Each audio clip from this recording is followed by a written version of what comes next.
coming back to the success stories, can we spectate Fab Indro, please? Ji guys, Fab Indro. Here we go, जी guys. Fab Indro Paschim Bangal के capital city Kolkata में इनका जन्म हुआ। बागुईहाटी में रहते हैं और एक अच्छे खासे बिजनेसमैन फैमिली से बिलोंग करते हैं। इतना ही नहीं, क्रिकेट में इनका योगदान पूरे पश्चिम बंगाल क्रिकेट एसोसिएशन में जो है सराहनीय। अंडर 14, अंडर 17 रणजी ट्रॉफी खेल चुके हैं और कप्तानी भी कर चुके हैं पश्चिम बंगाल के क्रिकेट टीम की। तो फैब इंद्रो, ये जो आप इनके बड़े बड़े मसल्स और फिगर देखते हो ना, ये इसलिए क्योंकि ये रियल लाइफ स्पोर्ट्स एथलीट थे। लेकिन गाइज, इनका सपना जो था हमेशा कि इंडिया के लिए कुछ करना है, वो ये जरूर पूरा करना चाहते थे। अनफॉर्चुनेटली आपको पता है कि क्रिकेट में और बाकी सारी स्पोर्ट्स चीजों में जिस किस्म की पॉलिटिक्स होती है, इस वजह से शायद क्रिकेटिंग करियर में उतना आगे नहीं जा पाए फैब इंद्रो। लेकिन भारत को रिप्रेजेंट का सपना पूरा किया था फैब इंद्रो ने। ट्राई सीरीज में बांग्लादेश और पाकिस्तान की टीमों के सामने भारत को जिता के लाए थे as the captain of the team of six sense. और ये है फैब इंद्रो की कहानी, जिसने सपना देखा था एक बार भारत को रिप्रेजेंट करके एक ट्रॉफी जिताने का। चलिए, क्रिकेट ना सही, लेकिन फ्री फायर में ट्राई सीरीज में भारत को गौरवान्वित महसूस कराया था FTX TSM के कप्तान फैब इंद्रो ने। That's why we all love Fab Indro and his dedication towards the esports. TSG legend के बारे में गाइज एक सक्सेस स्टोरी है जो मैं डिस्कस करना चाहूंगा। काफी कम बंदों को पता होगा। TSG legend is from a very well to do family. मैं बताऊंगा नहीं कहां से, but then also TSG legend हमारे आनंद गुजरात से आते हैं और ये अपने माता पिता के बहुत ही आज्ञाकारी बेटे हैं। और मैं आपको बताऊं, आप ही की तरह लेजेंड को भी जो है कई बार डांट पड़ती थी गेम खेलने के लिए, लेकिन आप यकीन नहीं करेंगे, अपने पापा के फैमिली बिजनेस में हाथ बटाने के अलावा भी वहीं पे बैठे बैठे लेजेंड गेम खेलते थे। और आज आप उनको भारत के नंबर 1 ई स्पोर्ट्स प्लेयर्स की कैटेगरी में डालते हो, भारत के नंबर 1 ओवर पावर खिलाड़ी TSG लेजेंड, यानी कि mister Bhavesh Lakhwani, I guess यही नाम है उनका, भावेश लखवानी। एंड तो जैसा कि आप जानते हैं, ED इक्वल्स टू स्वस्तिक और विजार्डो इक्वल्स टू आनंद। आप दोनों को पता नहीं होगा, बट ये दोनों सगे भाई हैं, बड़े छोटे, महाराष्ट्र से आते हैं। एंड ये अज्जू भाई के साथ परमानेंट खेला करते थे। बट जब बूया ऐप नया नया आया था तो एक टूर्नामेंट में ये लोग खेलने गए थे और वहां पे जो है इनकी आईडी जो है, एक आईडी पे रेस्ट्रिक्शन लग गया था। और वो रेस्ट्रिक्शन इसलिए नहीं लगा था कि इन्होंने हैक यूज किया था, इनके ऊपर वो रेस्ट्रिक्शन इसलिए लगा था क्योंकि इन्होंने गलती से किसी हैकर के साथ खेल लिया था।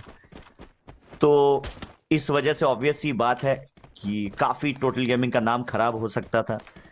तो उस वजह से जो है एडी और स्वस्तिक जो हैं बिल्कुल ही सर्वर में ओझल से हो गए, डिप्रेशन में भी आ गए थे दोनों खिलाड़ी।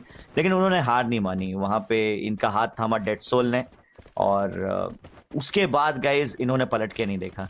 फोर अननोन नाम की एक टीम बनी। फोर अननोन का मतलब ही ये था कि 4 ऐसे खिलाड़ी जिनको सबने देखा है लेकिन कोई नहीं जानता। भारत के सबसे बड़े यूट्यूबर के साथ खेल चुके हैं ये, लेकिन फिर भी इनको कोई नहीं जानता। तो ये जो इनका नाम है four unknown, it is not just the name, it is that emotion जो इनको अपने डिप्रेशन से बाहर लाया। बहुत मुश्किल होता है एक खिलाड़ी के लिए कि इंडिया का नंबर 1 यूट्यूबर उनके साथ था। हो सकता है आज जहां टोटल गेमिंग है, वहां टोटल गेमिंग ई स्पोर्ट्स की जगह अज्जू भाई की टीम ये होती अगर इनके ऊपर वो गलत इल्जाम ना लगते। बट गाइज, दुनिया गोल है और अगर आप देखो तो यहाँ पे न जाने कितने मेजर टूर्नामेंट्स, बैटल अरीना हो, टाइटन कप हो या क्वालकॉम स्नैपड्रैगन, हर जगह यहाँ पे फोर अननोन ने अपने नाम का परचम लहराया। और आनंद और स्वस्तिक को आज हम सबसे well maintained and consistent e sports player के अलावा चैंपियंस के रूप में जानते हैं।